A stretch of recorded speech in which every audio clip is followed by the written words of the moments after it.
yang ditanam ya tumbuh, lalu kemudian itu jadi mungkin dengan mereka lalu kemudian menggunakan istilah petani rumput laut atau orang yang budidaya rumput laut disebut dengan petani rumput laut. Tapi dia berurusan dengan laut, ya rumput laut dia hidup di laut, ya berurusan dengan laut, tinggal saja dirawat lalu kemudian dia bisa memproduksi atau bisa menghasilkan, tidak dengan macam-macam perlakuan kecuali perawatan dan paham betul tentang arus, paham betul tentang gelombang, sehingga kapan kita tanam rumput laut, ya, lalu kemudian kapan kita panen, lalu jangan sampai kita tanam lalu kemudian ketika kita mau panen dengan gelombang yang sangat kuat, akhirnya kita gagal panen atau petani rumput laut gagal panen. Baik, itu bagian dari tadi bilang rumput laut, ya petani rumput laut itu petani yang petani yang kebudayaannya, petani yang setiap hari berurusan dengan rumput laut.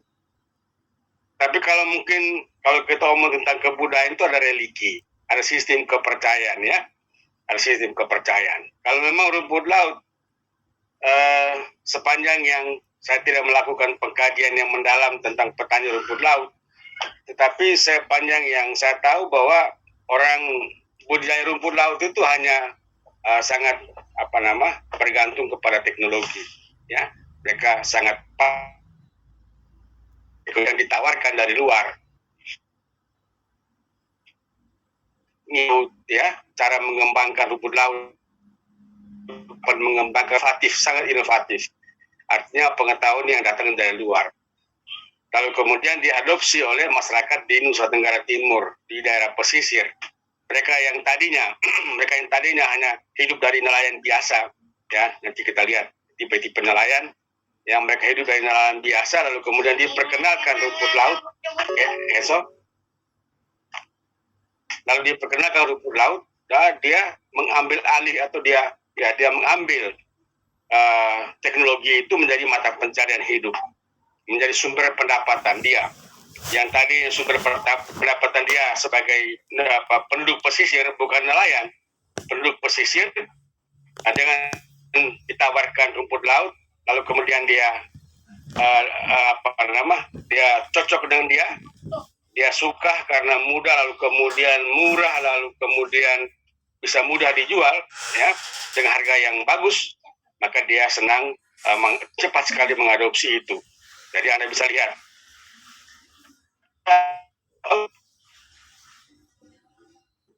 ya, petani rumput laut ada yang tahu? Ada? Tahu rumput laut? Tahu, Pak. Ada yang tahu rumput laut?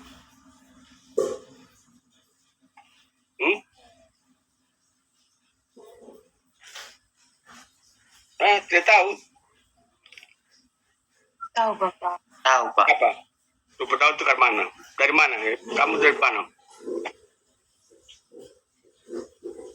Ya? Siapa tahu? Termel bilang tahu tadi. Ya, jadi rumput laut itu banyak di daerah Nusa Tenggara Timur, di Sumba juga banyak petani rumput laut, ya. Jadi antar pulau atau ekspor rumput laut, bawa antar pulau rumput laut. Di Saburote itu hampir sebagian besar penduduknya itu adalah petani rumput laut dan sangat sukses. Lalu kemudian di Kupang Barat, ya, Kupang Barat itu ada petani rumput laut yang, ya, sampai sekarang masih survive, walaupun perkembangannya tidak terlalu bagus, tetapi sampai sekarang masih bagus. Kemudian di mana lagi?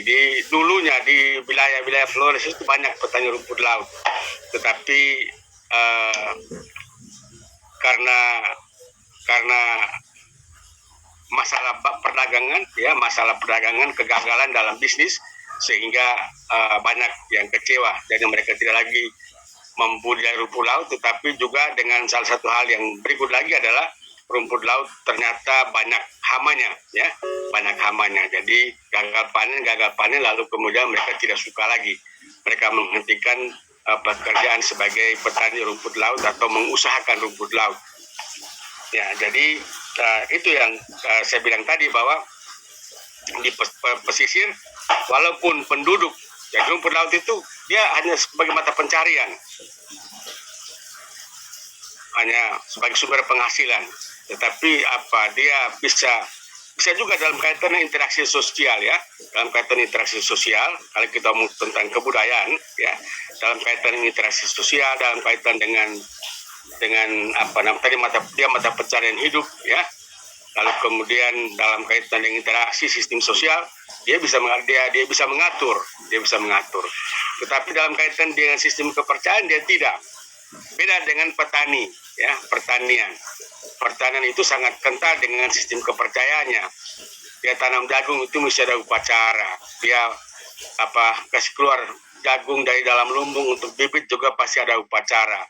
Kemudian dia buka lahan pasti ada upacara. Namanya ritus, ya, sudah berdasarkan sistem kepercayaan. Nah, jadi masing-masing desa, masing-masing daerah punya ritus atau punya upacara, punya sistem kepercayaan dalam kaitan dengan mata pencarian hidup. Begitu pula dengan para peternak, ya, dia berdasarkan sistem kepercayaan, sehingga ternaknya bisa survive, bisa tidak terserang penyakit bukan karena perlakuan teknologi, misalnya kawin suntik, obat-obatan, tidak. Dia punya ternak itu bisa survive, bisa menjadi banyak, itu berdasarkan upacara-upacara yang diselenggarakan, ya, berdasarkan mantra-mantra yang dia ucapkan, sehingga ternaknya itu bisa menjadi tambah banyak, ya, tidak diserang penyakit. Nah, jadi itu orang Bapak bilang tadi bahwa itu budaya. Itu harus ya, kalau orang yang menekuni ilmu seperti yang Bapak ingat mereka, apalagi kalau dia situ seperti saya sebut tadi adalah antropologi budaya, ya, mereka yang mencintai kebudayaan, mereka mempelajari itu, ya, mereka menekuni itu. Kalau saya ahli antropologi pembangunan dengan fokus pada pembangunan atau pemberdayaan masyarakat petani lahan kering, ya, di Nusa Tenggara Timur tentunya. Nah, jadi saya fokus pada adopsi inovasi teknologi seperti yang disampaikan oleh saya tadi dalam kaitan dengan budidaya rumput laut. Nah, sedangkan dalam kaitan pertanian, ya, saya sampaikan dalam kaitannya dengan misalnya saya tidak mengatakan bahwa Anda punya doa, Anda punya mantra dalam kaitan dengan menanam jagung, menanam padi, itu tidak ada kaitannya dengan kesuburan dan lain sebagainya, tidak. Saya malah mendukung, ya, berdasarkan bacaan referensi yang kami miliki, saya malah mendukung apa yang dilakukan oleh para petani itu, ya. Nah, lalu kemudian tetapi dengan tetap mengintroduksi apa yang disebutkan dengan teknologi baru, sehingga lahan-lahan pertanian itu dapat dimanfaatkan secara optimal. Oke, kita kembali saja kepada pesisir tadi. Jadi sekalipun penduduk hampir sebagian besar, ya, desa-desa Nusa Tenggara Timur itu ada di pesisir pantai. Tapi istilah Bapak Ignas kepada masyarakat yang orang-orang yang tinggal di pesisir pantai itu, walaupun mereka tinggal di pinggir pantai, tetapi mereka duduk membelakangi laut. Ya, mereka hidupnya itu duduk membelakangi laut. Mereka tidak melihat laut itu sebagai sumber penghasilan, sehingga mereka tidak menjadi nelayan. Walaupun desa itu di pinggir pantai, tetapi Anda susah sekali menemukan penduduknya bekerja sebagai nelayan. Mungkin ada juga, tapi 1-2 orang saja, tidak banyak, ya, tidak banyak yang bekerja sebagai nelayan. Jadi itu yang digambarkan tadi, bahwa sekalipun, ya, nanti Anda bisa lihat nelayan sedikit saja. Ketika dulu tahun berapa, ya, tahun 96-97 kami melakukan penelitian di Kabupaten Belu, ya, Datuk Melaka sekarang Kabupaten Belu. Banyak desa pesisir di situ, mereka bilang ada nelayan. Ternyata setelah kami kaji, ternyata tidak ada nelayan. Yang ada nelayan itu adalah orang-orang pendatang yang datang, yang nelayan.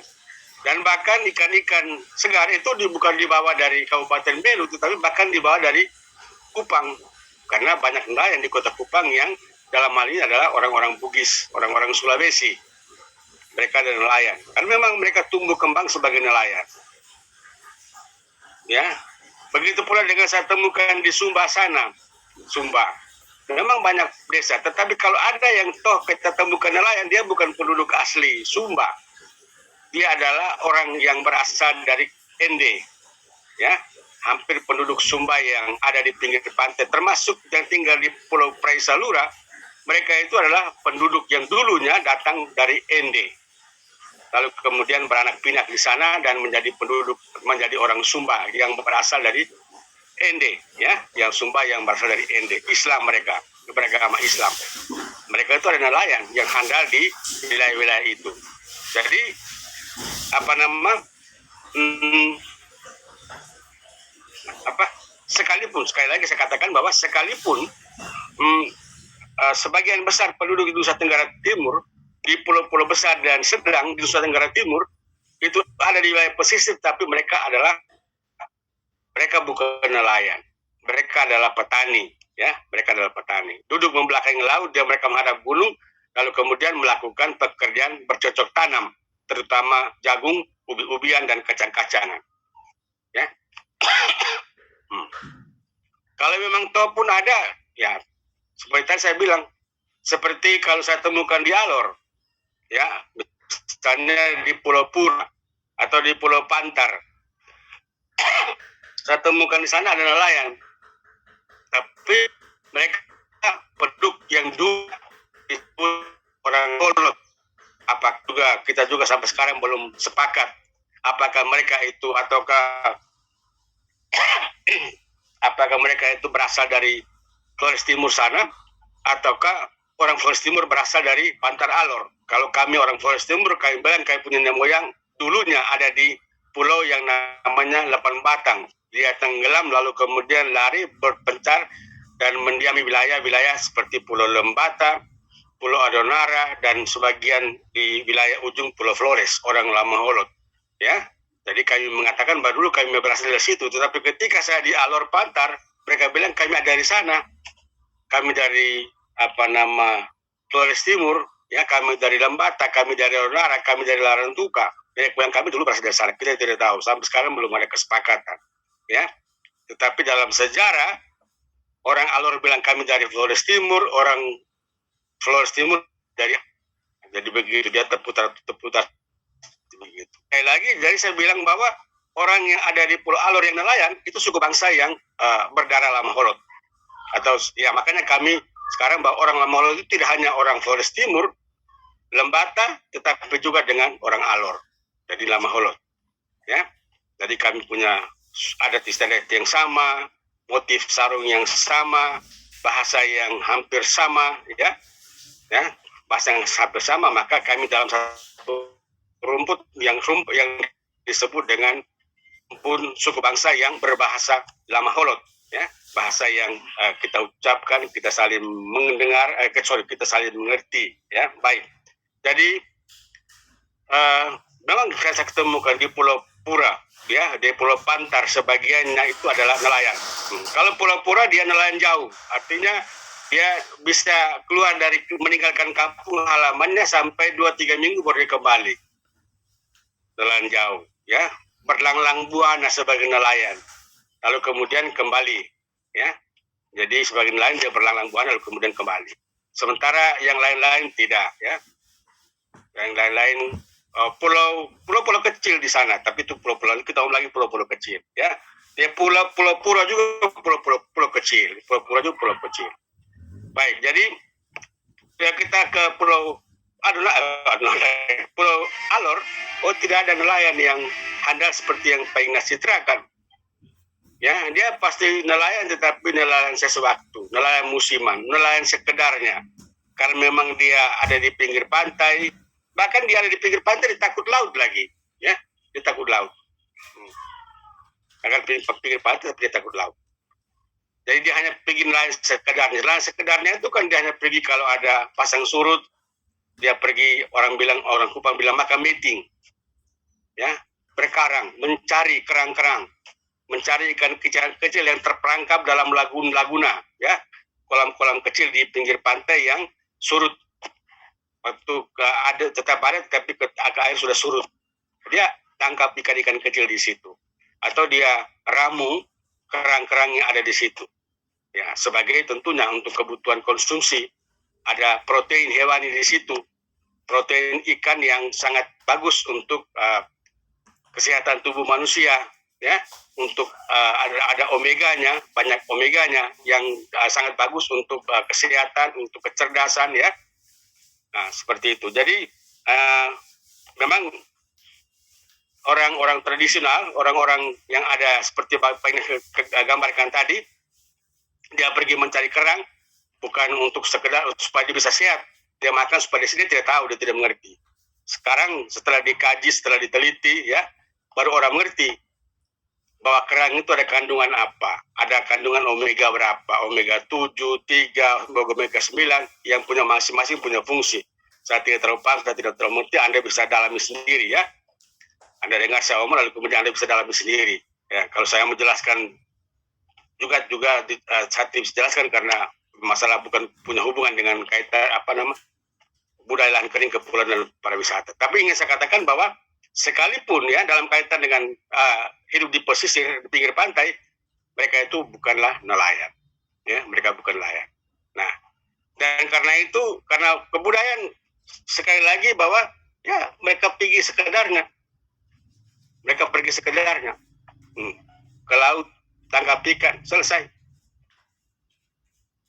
Kebetulan Pak Ignas ini adalah orang nelayan murni, ya. Kami ini nelayan murni. Saya orang Lamelera, ya, lahir dibesar di kampung itu namanya Lamelera.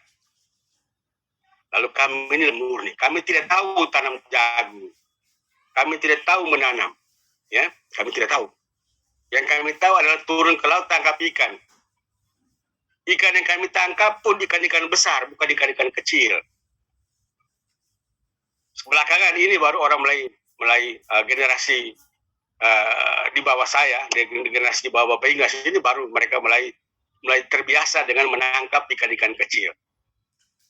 Tapi generasi kami itu kami punya hidup hanya tangkap ikan-ikan besar, ikan paus, ikan pari, lumba-lumba, hiu, ya.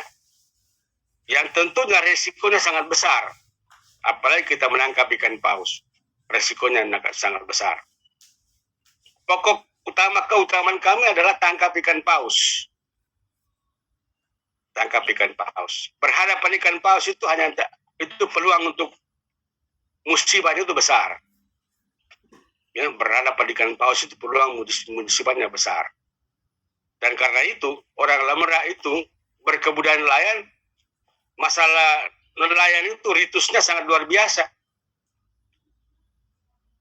Setiap tahapannya, ya, itu dengan upacara adat, upacara adat yang tentunya masih dipertahankan sampai dengan sekarang, yang tidak boleh ditinggalkan.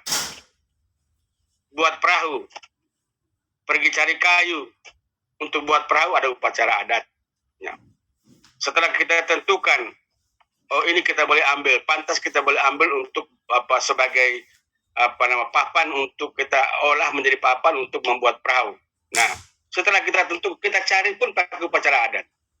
Kita tentukan untuk potong pun pakai upacara adat. Kita potong pakai upacara adat. Kita belah juga pakai upacara adat. Ya. Lalu kemudian kita pikul bawa sampai ke kampung juga dengan upacara adat. Semua rangkaian itu penuh dengan ritus religius. Orang itu namanya orang bilang kebudayaan. Dan itu harus dilakukan dengan benar. Kalau tidak dilakukan dengan benar, maka resikonya akan ada musibah. Sampai dengan buat perahunya, ya. Lalu kemudian turun ke laut, tangkap ikan. Ketika kita berhadapan ikan paus, ada upacara adatnya sendiri. Ketika kita berhadapan ikan pari, ada upacara adatnya sendiri. Ya. Lalu kemudian ketika kita kita sedang menikam ikan paus, sudah itu ada upacaranya sendiri. Ketika dia sudah mati, lalu kita bawa pulang ke darat juga ada upacaranya sendiri. Itu kebudayaan. Tidak bisa diuraikan. Ya, secara kebetulan Bapak Ignas juga menulis ini, buku ini, ya. Ya, tapi di sini saya menggambarkan dalam kaitan dengan budaya, ya. Jadi wisata budaya. Dan dalam kaitan dengan ritus yang saya sebutkan tadi, dalam buku ini dan dalam tulisan yang saya pernah tulis dimuat di harian Pos Kupang dan harian apalagi Jakarta, itu saya tulis judulnya Orang Lamangara Beragama Ikan Paus. Jadi, padahal kami 100% beragama Katolik. Di situ saya bilang orang Lamangara beragama ikan paus. Di situ dia punya pandangannya adalah kalau orang Lamangara tidak tangkap ikan paus, dia akan dengan mudah meninggalkan agama Katolik dan pindah ke agama lain, bahkan dia tidak mau agama. Ya. Karena orang Lamangara itu tangkap ikan paus, maka dia beragama Katolik. Dan betul, memang kami, atau kalau kita, suku Maksadu, agama kita, agama asli kita itu kan macam-macam. Orang Sumba punya Merapu, ya. Orang Timur punya Halaika, orang Sabo punya Jinitiu, kami orang Flores Timur punya daerah Bulan Tanah Ekan. Itu agama asli kita, ya, seperti itu. Jadi kebudayaan, ya. Oke, baik. Nah, jadi saya memberikan gambaran ini, Anda bisa, oh iya ya, oh iya. Tahun lalu saya melakukan penelitian di saya punya kampung di Hadakewa, Oma punya kampung, saya penelitian di sana, ya. Saya sangat kaget karena secara mendadak penduduk desa Hadakewa itu berahli menjadi nelayan.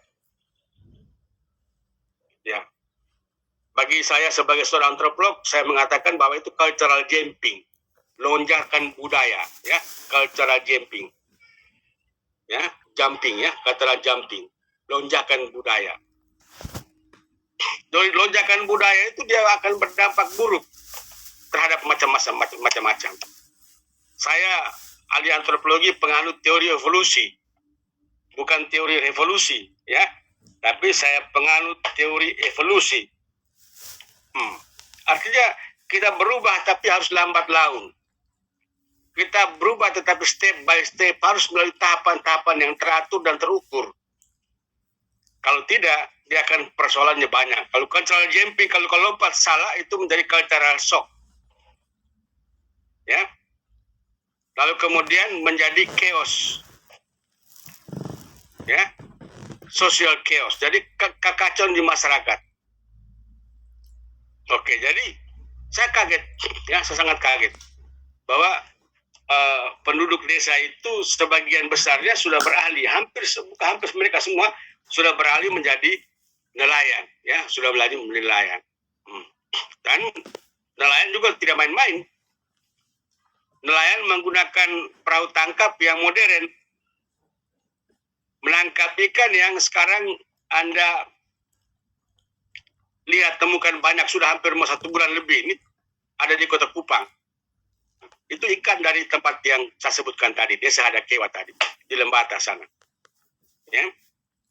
Saya paling suka makan ikan itu, namanya kalau kami di sana bilang ikan bedu. Orang Kupang bilang kombong halus, yang badannya besar-besar dan gemuk-gemuk itu. Ada tipe yang kurus-kurus. Kalau yang kurus-kurus itu mereka tangkap di Teluk Kupang.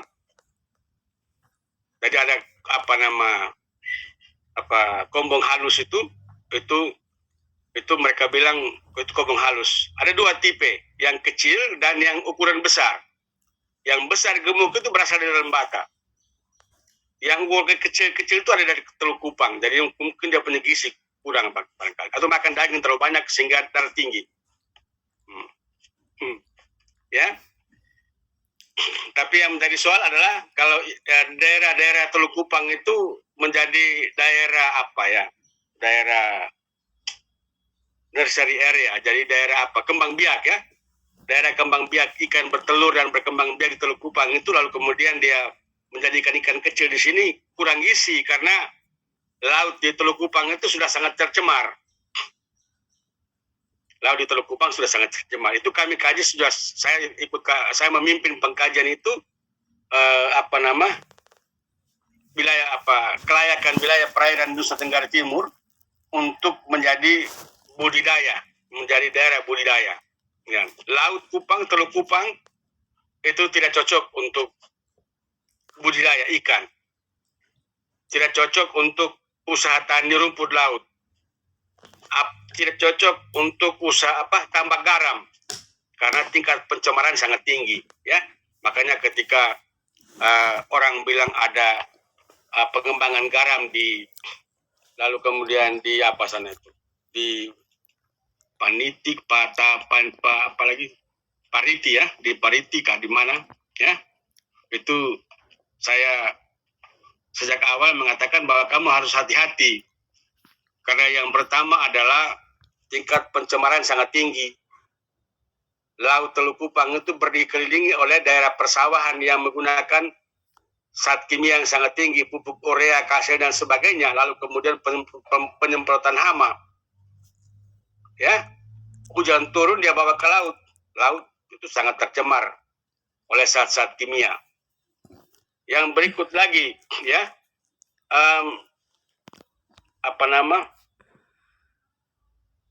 karena airnya sangat banyak, maka kadar garam air kita itu sangat rendah, ya. Jadi air kita itu kadar garamnya sangat rendah karena air tawar itu sangat banyak mengalir ke wilayah Teluk Kupang ini. Dengan demikian dia berpengaruh terhadap kadar garamnya, sehingga kualitas garam itu tidak bagus, ya. Kualitas garam tidak bagus. Kalau Anda mau tambah garam, saya yakin bahwa kalau bersaing dengan garam-garam impor yang kadar garamnya 94, 95, bahkan sampai 97%. Waktu saya di Saburejua menjadi pembisiknya Bupati Saburejua, kami usaha tani garam, tambak garam geomembran di Saburejua. Dia punya kualitas garamnya 97%. Maka kita antar pulau ke Kalimantan dan Surabaya. Setiap bulan 2.000 ton setiap bulan. 2 kali pengapalan, ya. 4.000 ton, 2 kali pengapalan ke Surabaya dan ke Kalimantan. Seperti itu. Sekarang sudah berhenti karena masalah manajemen pemasaran. Oke, seperti itu. Jadi saya hanya mau menggambarkan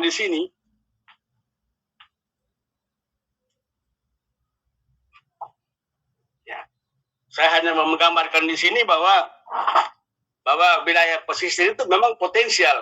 Wilayah perairan kita itu potensial dengan ikannya, ya. Tetapi kita punya sampai sekarang penduduk kita itu belum banyak yang berminat menjadi nelayan. Nelayan kita yang ada di Kota Kupang itu semuanya orang Sulawesi, ya. Dia punya perahu bagan tangkap itu semuanya orang Sulawesi. Uang, ya, lalu kemudian dia mau jadi nelayan, dia menjadi saudagar, dia beli alat bagan, dia beli perahu, ya. Tetapi hasilnya selalu gagal, bangkrut, failing, karena memang hasil tangkapnya tidak bagus jika dibandingkan dengan orang yang memang dari sananya dilahirkan sebagai nelayan, seperti orang Bugis tadi, orang Sulawesi. Saya cerita begini, pengalaman saya dengan beberapa dosen Undana, ya, beberapa pegawai Undana, mereka bilang, aduh, Pak Ignas omong ini betul.